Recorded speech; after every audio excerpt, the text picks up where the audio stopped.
For years, I have had this vague memory of a game where you seek out obelisks and can transform into a giant cat creature. I tried finding it for ages, scouring the web for a trace of this game I remember from my childhood, but I had no memory of the name or even the developer. I was never successful and had resigned it to a part of my past, maybe never existing in the first place. But fate intervened. By pure happenstance, I was watching the video G-Man Lives did on all Raven Software's FPS games, and right at the start he mentioned in passing ShadowCaster, the subject of today's video. I was so excited when I saw the game, I sat up and pointed at the screen like Leonardo DiCaprio in that meme.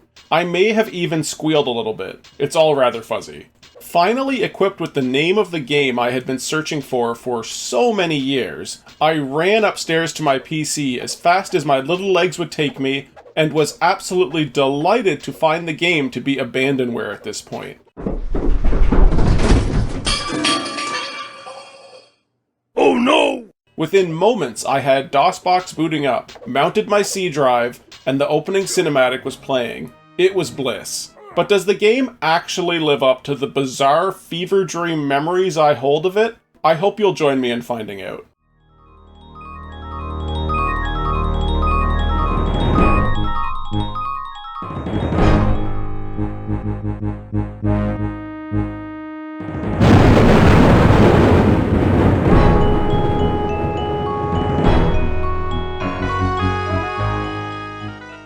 So first things first. This game was developed by Raven Software, later creators of Heretic and now resigned to the endless hell of developing COD games. But more exciting to me is to learn that ShadowCaster was published by Origin Systems, the same people involved in some of my other favorites that I've covered on this channel, System Shock and Cybermage.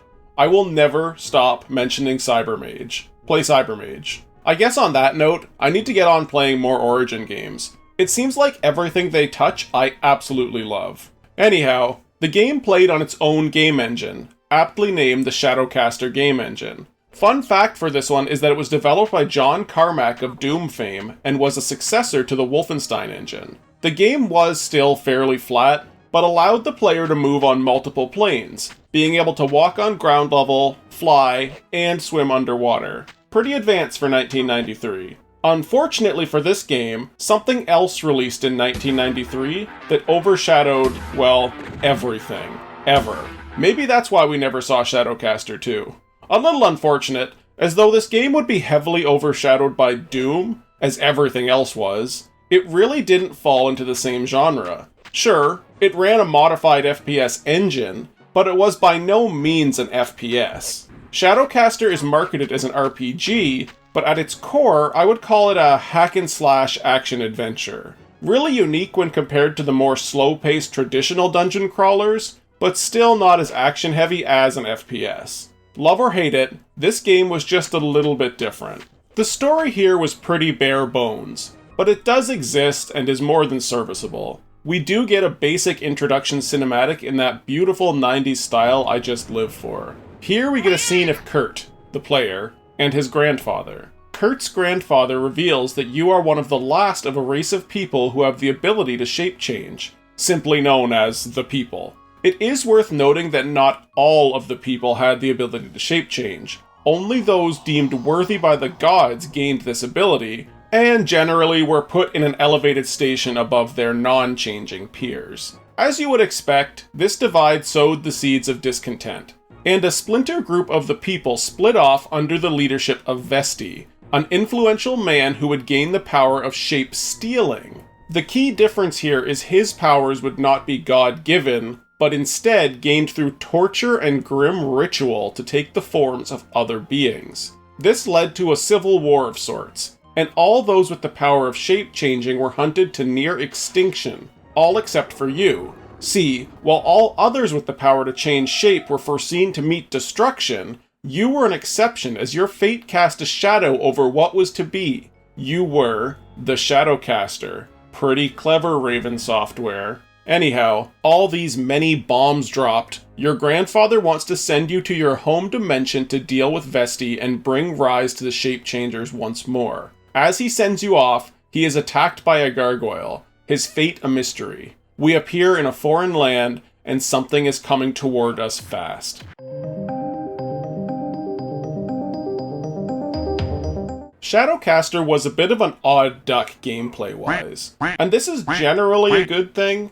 There are certainly bits that don't work so well, but we'll get there. The game almost plays like an action-focused dungeon crawler, but instead of having multiple party members, you can instead change forms and can be one of 6 different beings, each with its own strengths and weaknesses. This makes for an extremely strategic experience as far as gameplay goes. I'll cover each form as we unlock it, but as an example, the starting form is obviously just yourself, Human Kurt. This form is not particularly strong, but you are able to move at a decent speed, wield weapons, and most importantly, this is the only form you can passively generate power in. Power is required to cast spells, use abilities, and of course, change forms. Now, all of these things are great, and necessary, but unfortunately, this is also sadly where the game takes its biggest misstep.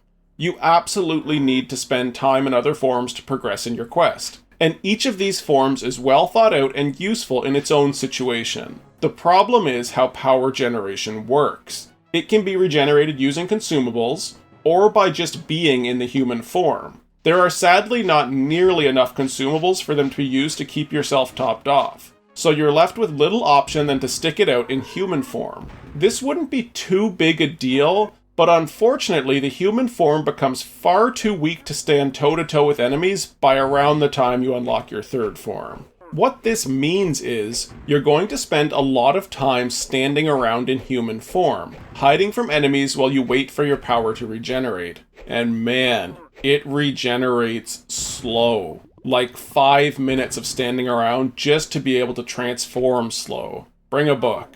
What this means is you're going to have a ton of cool spells and abilities to use, but never end up using them as you'll be saving all your energy just to maintain the ability to transform, especially late game where the transformations have a heavy cost just to switch into. This isn't a complete game breaker, more that it feels like a wasted opportunity, and it makes your caster form nearly useless, as you'll never have the energy to use it to its fullest extent without spending a ton of time standing around. The good news is that once you are in a form, it costs nothing to maintain that shape. So you can enter your fighting cat form, and so long as you aren't constantly transforming, you can maintain that power level until you need to switch out for heals. But again, you'll only actually regenerate in human form, so it's always a bit of an awkward balancing act. Outside this core gameplay feature, you have some more standard hack and slash things. You have inventory management between the forms, and can find items ranging from consumable healing and power regen, consumable buffs, weapons and armor, and consumable spell items, allowing you to cast a limited amount of times with no power cost. These consumable spells are useful, though I have to admit I probably wasted most of mine on weak early enemies. Armor is sort of interesting in that it doesn't need to be equipped to work, just in the inventory of the proper form. It doesn't exactly tell you who should hold each piece of armor to receive its effects, but it's pretty easy to figure out through basic logic. The armor with 4 armholes goes to the 4-armed cat. Water armor goes to the water-breathing form, and so on. All fun stuff. Last little bit of gameplay strives to make it more RPG-like. You gain points for killing enemies, and building enough points will eventually level you up, increasing health and power. The kicker here is that the points are tied to the form you're in when you kill enemies, with your human form being the only one that gains points regardless of the current form. This is another feature that doesn't quite work, as you have forms that won't be doing much killing, and as a result will never level up. So what ends up happening is your main fighting form, which is the cat for most of the game, ends up super powered, and when you reach an area that requires you to enter a new form, you'll find a massive difficulty spike as those other forms are not as strong. It's all workable, but it definitely feels like it could have been balanced better. Anyhow, we have once again abandoned our poor protagonist in a dangerous situation while I've rambled on about gameplay. Let's go see how Kurt is doing. Where were we? Oh yeah, weird frog monster incoming. This game doesn't give you much time to adapt before throwing you right into the combat. There's not even a title menu, just that immediate cinematic and right into the action on game boot up. Pretty rad. Luckily, Kurt is canonically a karate master, and we quite literally turn this big beast into grape jam with our bare hands. Like I said, pretty rad. Just around the corner we find our first obelisk, and it gives us our first transformation. This game pulls no punches, and the first form you unlock is the Mao Rin, a gigantic muscular 4-armed bipedal cat. Now, this may be controversial, but I think this is so cool it's deserving of a third pretty rad. I'll be more sparing with dropping the R-bomb for the rest of the video. Anyhow, we move into the next area and find ourselves toe to claw with a bunch of man-eating plants. Or I guess that would be vine to claw? Sure, whatever. They aren't much of a challenge, and seem to drop strawberries? Well, they look like strawberries, but they're called float seeds. I'll explain what they're for soon, but until we get to that point, try to guess what their purpose might be. It took me ages to figure out, but it's probably pretty obvious to anyone else. We eventually come to another portal to a foggier area.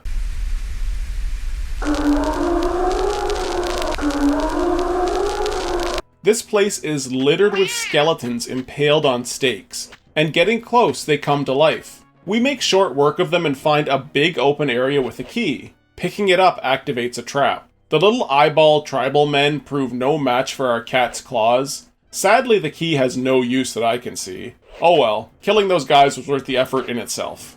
We keep exploring the foggy area, and we pick up a couple of stone heads. Not much else going on here, so we head back to the first area. Time to use those float seeds. They do literally what the name implies, creating a walkable bridge when put into the water. This is sort of a neat mechanic for a game from '93. Sadly, they're only used in this one spot. On the other side of the muddy lake is a fireball trap. You can see the clear path using the cat's supervision power.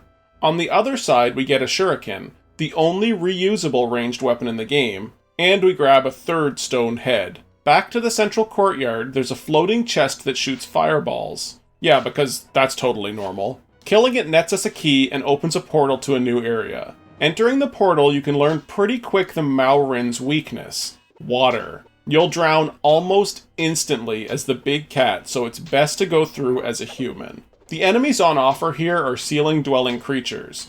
In human form, we are super squishy, so the best bet is to kite the enemies around and hit them with a shuriken. This tends to be an unfortunately recurring theme in the early game. Everything hits super hard and we have practically no way to heal yet, so keeping enemies at a range is key to survival. Anyhow, we drain the water, find a skull, and put that skull on a headless skeleton to activate a mini-boss fight. This is about the highest complexity of any puzzle in the game. It's a fun game to explore, but the puzzles are pretty bare bones. We are rewarded with a fourth and final stone head. We clear out of here and bring the stone heads back to that foggy area from earlier.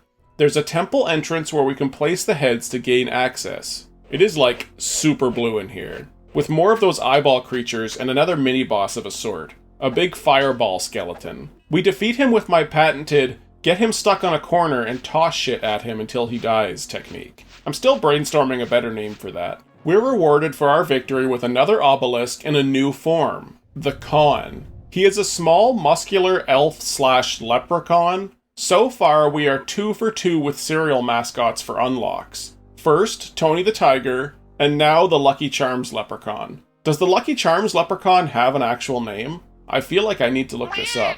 Anyway, at a glance, it may seem the Khan is a lesser unlock to the Mao Rin, but that is quite simply not true. This was my most exciting unlock of the game. I was more excited than a rat getting a yogurt treat with this unlock. That's not a euphemism. I used to have pet rats, and they like yogurt. Well, they like everything. They're rats. But I'm sticking by what I said. Anyhow, mad ramblings aside, the reason the Khan is such an important unlock, outside his meme ability, is that he is your healer form. Getting here took me about 2 hours, and in that time, I had no sustainable way to heal. Now that I can, the game gets much more fast-paced. He is practically useless in combat, but the Khan is a form that never ceases to be useful. He also has other skills, including shooting flies at his enemies, dark vision, silent step, and telekinesis, but I really never used them. An unfortunate reality of having low power most times, I just couldn't justify using it on the fluff abilities.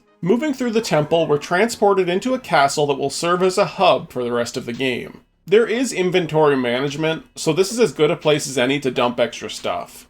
Once the way is clear, the central room of the castle contains 4 portals, each with an obelisk in need of activating. This would have been a good point to allow the player some choice, but unfortunately it is completely on rails, and you have to do the 4 worlds in a specific order. First up is a werewolf-infested dungeon and cathedral. There's a dude in a cell here who tells us we need to kill the werewolf lord and break the curse on the castle. We leave him to rot in his jail cell. I guess we aren't equipped for humanitarian aid. Sorry dude, not much to mention for this area, except that besides werewolves, there are also these discount beholder monsters all over. This might be the only time I can think of where werewolves are paired with eyeball monsters. I feel like fantasy creatures are overlapping in a weird way here. What could the werewolves and eyeball monsters have in common to forge their alliance? Are the werewolves enthralled to the eyeballs? I need to know more about the geopolitics of ShadowCaster. At the bottom of the Wolf Cathedral, we find the werewolf lord himself.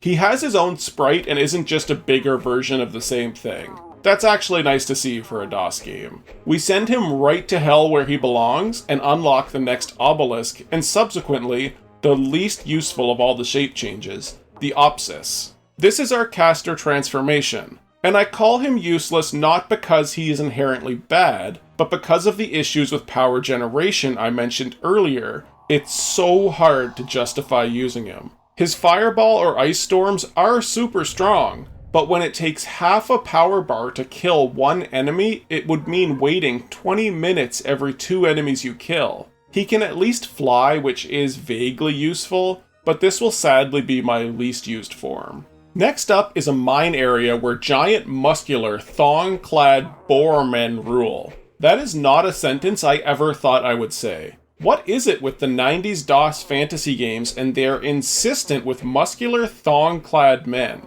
I mean, I guess it's just this one and Daggerfall, but 2 is still a weird pattern. Regardless, they've enslaved a bunch of small lads, and we don't take kindly to small lad-related shenanigans here on this channel. So we destroy the boarmen with great prejudice and restore the magic tree that is important to wee fella culture for some reason. Little dudes granted freedom from boars, we move into the lower part of the mines, which is just lousy with spiders, both large and small. Another fantasy trope checked off the list. There is also a community of sentient mushrooms here.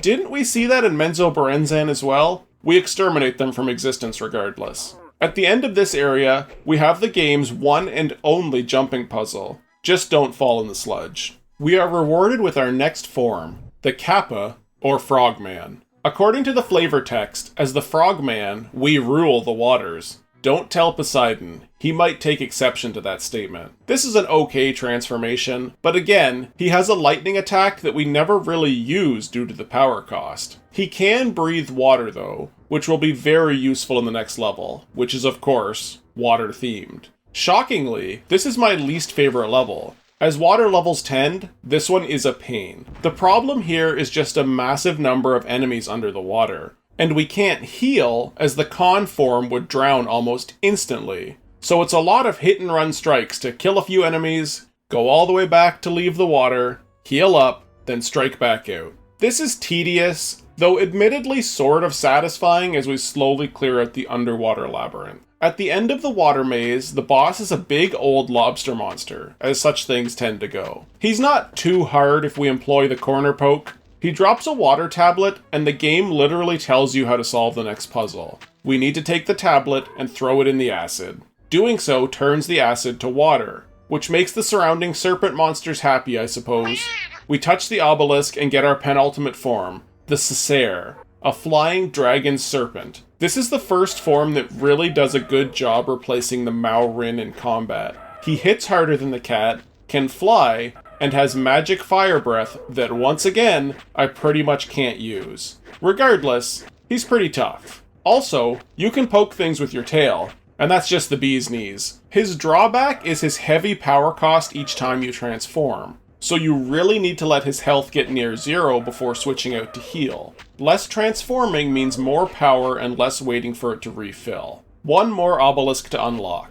Last World is both equal parts sort of cool, but also sort of samey. It starts you out in a generic stone dungeon inhabited by what I can only classify as mud elementals, but quickly opens up to lava lakes with the same mud elementals, only now with lava. Or is it magma? We are presumably underground, so I think magma elemental would be the proper designation. Coincidentally, I am hiring a full-time geologist onto the channel for just such inquiries. Send resumes to 42 Walrus Avenue, Nunavut, Canada. You will be paid the same rate as my editors. Anyhow, the flight power is a must here to keep from getting scorched.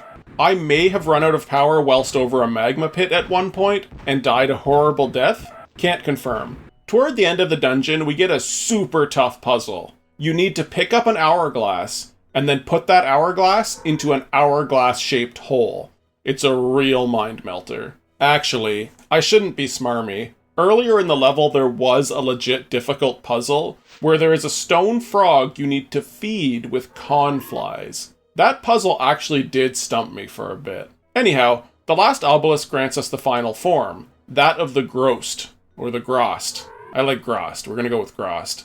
Essentially a stone elemental. He can bust through walls like the Kool-Aid Man, oh yeah, and punch shit really hard. Easily the best fighter in the game, but sadly won't really see much use due to the high power cost to transform, and realistically we're in the final stretch of the game anyway. Back at the castle, a final portal is now open. Stepping through, we're in a river of blood. Metal is all hell. This is the final bit before reaching Vesti, and we have a pretty simple goal. There are 3 paths. We must complete each, gather the 3 stones, place them on the 3 pedestals, and open the final portal. The first 2 stones are fairly straightforward. Outside the enemies being pretty tough flying types, it's really just a game of patience to get through, falling back to heal when needed. The only head scratcher is when you come toward the end, there's a stone statue, and you need to put a stone sword in its hand to open the path. Pretty simple puzzle. The final stone we need is located under the River of Blood, and this one was a little tougher. See, the underwater is infested with, well, these things. Crabs? Whatever they are, they're tough, and you have to fight them as the Frogman. Unfortunately, I haven't been leveling the Frogman as he's sort of crap outside the water. This means I'm super underleveled for this bit of the game. Luckily it's short, and I can use my patented corner hookshot to get through, but it's rough. On the other side of the river is a giant heart. We need to kill it to grab the final stone. Placing it on the pedestal, we've opened the portal to the final confrontation with Vesti. In true 90s fashion, the end boss is an attempt to do something different that comes out as a bit of an odd experience. Essentially, Vesti, being a shape stealer, cycles through the many bosses you've already beaten. You need to beat them all again, and he'll finally enter his true gargoyle form, who you must also defeat. The reason this fight is a bit odd is that it starts out with the walls opening to reveal many ranged enemies, forcing you to fight Vesti in his vestibule. It doesn't really add much difficulty so much as it forces you to just stand there and spam attack with no ability to move around. Makes me curious why they didn't just make the room smaller. I almost wonder if it's to avoid the corner strategy, but they could have just made it a square room. As it is, the fight is essentially transform into the golem and spam attack. When he enters gargoyle form, use whatever powerful consumables you have left and you should kill him before he kills you. Simple as. Finishing out our quest is another cinematic. Vesti makes some statements about the gods treating him unfairly, but I'm having none of it. He imprisoned small lads. No excuses. He blows up in a shower of light, and we get thanked by Force Ghost heads of the many different races. Cut to us, reunited with our grandfather, giving us the cloak of office, saying we need to go repopulate the Shape Changers. The game ends with a bit of a cliffhanger. Just before cutting to black, we see our grandfather has the hand of a demon. Sadly, some sequel baiting for a sequel that would never exist.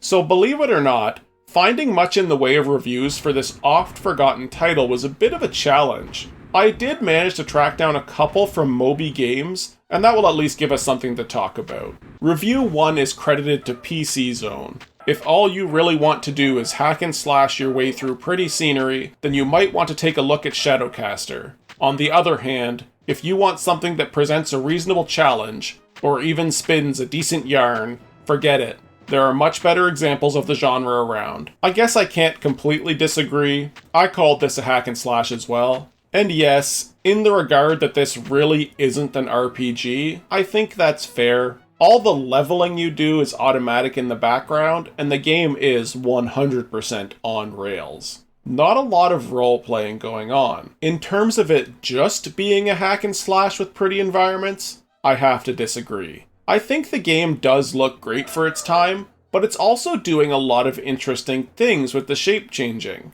For me personally, I can't think of another game from the era with this sort of gameplay. Lands of Lore 2, another game we covered on the channel, had a shape-changing mechanic as well, but despite Lands of Lore 2 being years newer, I would argue the shape-changing in ShadowCaster is better fleshed out and more interesting. It's a shame the power issues limited how much you could use those forms. In terms of story, yeah, it's pretty uninspired and cliché, but it was enough to drive the plot forward. The sequel baiting at the end was enough to pique my interest. It's a shame the story ended there. One more, from a user review on Moby Games. I never got very far in the game. Don't know, maybe it's just me. Lack of proper sound effects and not much music take away from the atmosphere of the game, and the story is somehow vague. I sort of agree and disagree with this review. The game had decent sound and music. The problem was how it was incorporated into the game world. The game has unique ambient music for each level, as well as combat music, and what I can only describe as a victory jingle each time you defeat an enemy. None of these are bad on their own. The problem is how they incorporate together. Each time you attack, the soundtrack for the level resets to start, meaning repeated attacks would cause the first half second of the area's music to stutter over and over. In the castle level with the werewolves, this was so bad that I disabled the music for a time. The victory music each time you kill an enemy was tiresome after the third time you heard it, so I unfortunately have to agree there. In terms of sound effects, it was generic medieval fantasy sounds. Nothing special, but fit well enough. Overall though, when you weren't in combat, the music was fitting and atmospheric for the areas you explored. It's a shame the developers couldn't get it quite right at its implementation. It could have been a massive improvement to the experience overall.